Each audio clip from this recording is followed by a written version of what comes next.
क्या होगा अगर मैं आपसे कहूं कि यह पहला नहीं बल्कि 2448वां कलयुग है। आप शायद चौंक गए होंगे।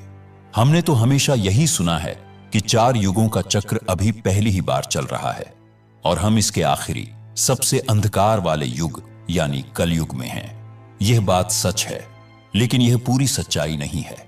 यह तो एक बहुत बड़ी ब्रह्मांडीय कहानी का सिर्फ एक पन्ना है। आज हम आपको समय की एक ऐसी गहराई में ले चलेंगे जो इंसानी इतिहास की सोच से भी कहीं ज्यादा पुरानी है।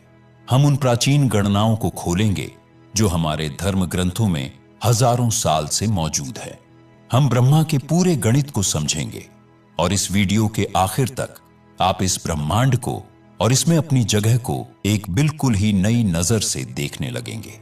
तो तैयार हो जाइए, क्योंकि आज आप जो जानने वाले हैं वह आपकी कल्पना से भी परे है। इससे पहले कि हम उस बड़े रहस्य से पर्दा उठाए, आइए जल्दी से दोहरा लेते हैं कि हम युगों के बारे में क्या जानते हैं।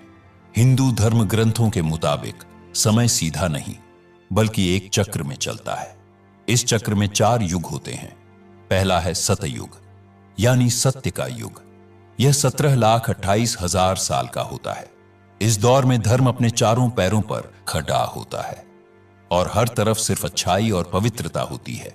दूसरा है त्रेता युग जो 12,96,000 साल का होता है। इस युग में धर्म का एक चौथाई हिस्सा खत्म हो जाता है और पाप की शुरुआत होने लगती है, पर दुनिया में अच्छाई ही ज्यादा रहती है। इसके बाद आता है द्वापर युग जो 8,64,000 वर्षों तक चलता है। इस युग तक धर्म और अधर्म 50-50% में बंट जाते हैं।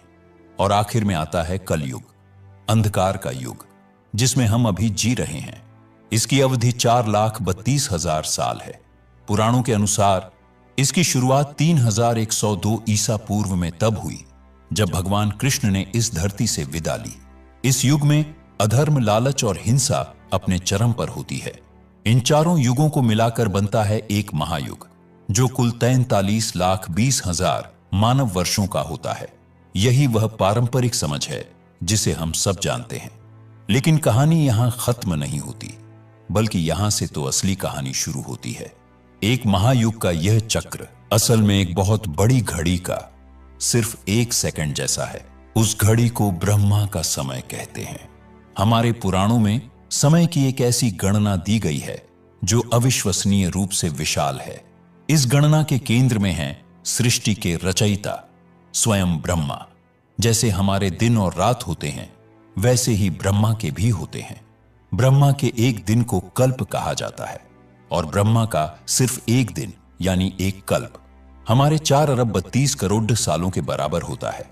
और गहरा रहस्य यह है कि ब्रह्मा के इसी एक दिन में 1,000 महायुग होते हैं, यानी सत्य, त्रेता, द्वापर और कली का यह पूरा चक्र 1,000 बार घूमता है।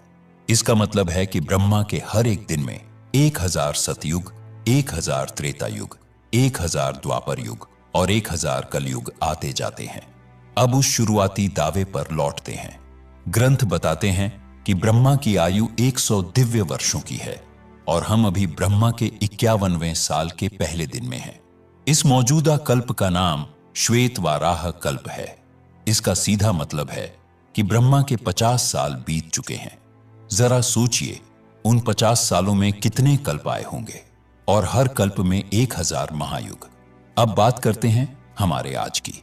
हम इस कल्प के 14 मनवंतरों में से 7वें मनवंतर में हैं, जिसे वैवस्वत मनवंतर कहते हैं। हर मनवंतर में लगभग 71 महायुग होते हैं और हम इस 7वें मनवंतर के 28वें महायुग में जी रहे हैं। तो गणित साफ है। अगर ब्रह्मा के 50 साल बीत चुके हैं और हर साल में 360 कल्प होते हैं और हर कल्प में 1,000 कलयुग, तो अनगिनत कलयुग पहले ही आकर जा चुके हैं। कुछ खास गणनाओं और व्याख्याओं के आधार पर यह दावा सामने आता है कि हम जिस कलयुग में जी रहे हैं वह 2448वां कलयुग हो सकता है। यह कोई सीधा साधा शास्त्रीय दावा नहीं है, बल्कि कुछ व्याख्याओं से निकली एक दिलचस्प गणना है।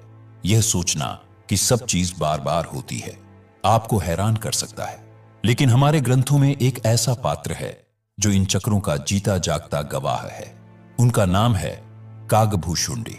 रामचरितमानस में उनकी एक अद्भुत कथा है। कागभूषुंडी एक चिरंजीवी हैं जिन्हें अमृता का वरदान मिला है। अपनी लंबी आयु के कारण उन्होंने समय के चक्र को अपनी आंखों से अनगिनत बार घूमते देखा है। जब भगवान विष्णु के वाहन गरुड़ भगवान राम की दिव्यता को लेकर भ्रम में पड़ गए तो वे अपना शक दूर करने कागभूषुंडी के पास गए। तब कागभूषुंडी ने उन्हें बताया कि उन्होंने अपनी आंखों से 11 बार रामायण और 16 बार महाभारत होते हुए देखा है। वे बताते हैं कि हर कल्प में जब जब धर्म की हानि होती है भगवान अवतार लेते हैं। उन्होंने बार बार राम को जन्म लेते और लीला करते देखा है। कागभूषुंडी की यह पौराणिक कथा इस बात का प्रतीक है कि समय चक्रीय है। इतिहास और घटनाएं एक विशाल ब्रह्मांडीय नाटक की तरह हैं जो बार बार दोहराया जाता है। तो इस सारे ज्ञान का हमारे लिए क्या मतलब है? चलिए इसकी तुलना आधुनिक विज्ञान से करते हैं। आज का विज्ञान बिग बैंग थ्योरी के आधार पर हमारे ब्रह्मांड की उम्र लगभग 13.8 अरब साल बताता है। यह संख्या बहुत बड़ी लगती है, लेकिन जब हम इसे वैदिक ब्रह्मांड विज्ञान के पैमाने पर रखते हैं तो एक बिल्कुल अलग और हैरान करने वाली तस्वीर उभरती है। जैसा हमने जाना, ब्रह्मा का सिर्फ एक दिन, एक कल्प ही 4.32 अरब साल का होता है। इसका मतलब यह है कि आधुनिक विज्ञान जिसे ब्रह्मांड की लगभग पूरी उम्र मानता है, वह वैदिक ब्रह्मांड विज्ञान में ब्रह्मा के बस कुछ दिन रात के बराबर है। ब्रह्मा की पूरी आयु तो 311 खरब मानव वर्षों से भी ज्यादा है। यहां मकसद विज्ञान को कम दिखाना नहीं है, बल्कि यह समझना है कि हमारे ऋषियों ने समय को किस अकल्पनीय विस्तार में देखा था। जहां विज्ञान एक ब्रह्मांड के बनने और मिटने की बात करता है, वहीं हमारे ग्रंथ हजारों साल पहले ही अनगिनत ब्रह्मांडों के बनने और मिटने की बात कर चुके हैं। यह ज्ञान हमें विनम्र बनाता है। हमारा जीवन, हमारी सभ्यता इस ब्रह्मांडीय नाटक में एक छोटे से कण के बराबर भी नहीं है। तो क्या हम 2448वें कलयुग में हैं? ब्रह्मा के गणित और कागभूषुंडी की कथा के प्रतीकों को देखें तो यह एक दिलचस्प संभावना लगती है। हम एक ऐसे चक्र में जी रहे हैं जो पहले भी हजारों, लाखों बार घूम चुका है। यह जानना कि हमारा युग अनोखा नहीं है, हमें एक गहरे सवाल की ओर ले जाता है। अगर समय इतना विशाल और अनंत है और यह सब पहले भी हो चुका है और फिर होगा, तो इस छोटे से जीवन का असली उद्देश्य क्या है? शायद इसका जवाब कर्म के सिद्धांत में छिपा है। शायद हमारा मकसद इस चक्रीय नाटक में अपनी भूमिका को सबसे अच्छे तरीके से निभाना, धर्म के रास्ते पर चलना और इस विशाल योजना में अपना सकारात्मक योगदान देना है। इस गहरे सवाल पर आपके क्या विचार हैं? नीचे कमेंट्स में हमें जरूर बताएं। अगर इस वीडियो ने आपको सोचने पर मजबूर किया तो इसे लाइक करें और सनातन धर्म के ऐसे ही रहस्यों को जानने के लिए हमारे चैनल को सब्सक्राइब करना न भूलें।